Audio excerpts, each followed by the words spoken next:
Maddie from Madalynne Intimates here. Madalynne is a Philadelphia-based sewing studio offering DIY lingerie, DIY swimwear, as well as DIY corsets.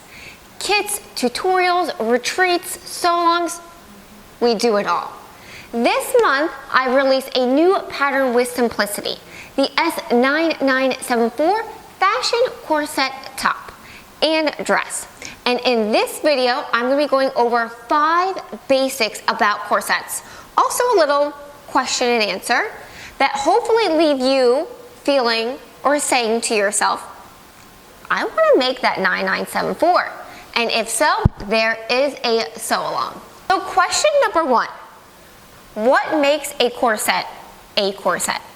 Now there are lots of different opinions and different corseteers will argue different things. But here are my thoughts, is that there are 2 things that work together to cause the third thing that make a corset a corset. So you have your busk in the front, which can be a flat piece of metal or a split open busk. You have your lacing system in the back, and then you have your boning.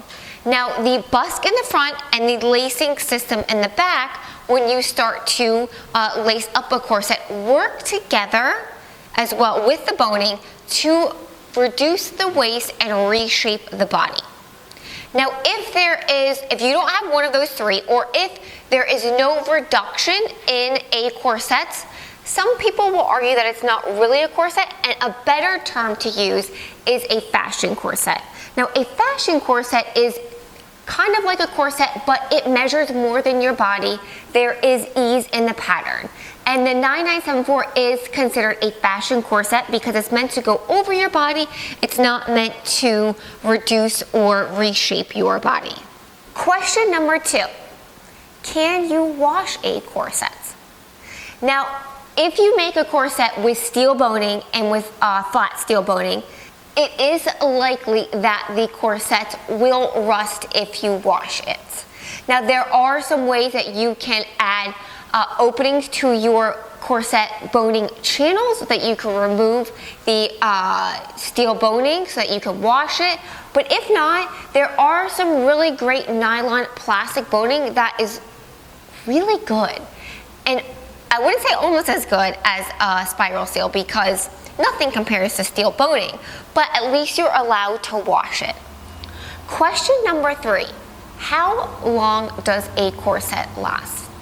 And the answer is, it depends, because it's going to depend how long you wear it, how often you wash it, and if you wash it. Now, if you wash it with plastic, or if you use plastic boning and wash it over and over. Question number 4, is there any other reason other than fashion that people would wear a corset? And yes, there definitely is. A lot of people wear corsets for medical reasons, scoliosis.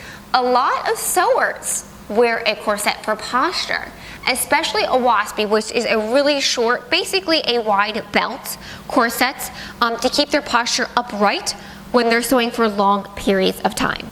Question number 5, is there any reason you would use more boning than a pattern calls for?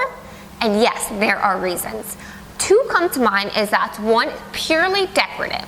If you want to add some decorative top stitching and add some more boning channels, you could certainly add some more boning to it. The second reason is that if you wanted more support. So going back to question number 1, if you wanted more reduction, you would add more boning channels to help achieve more reduction. Thanks again for watching. If you have any questions about corsets, pop them in the comments below and I'll answer.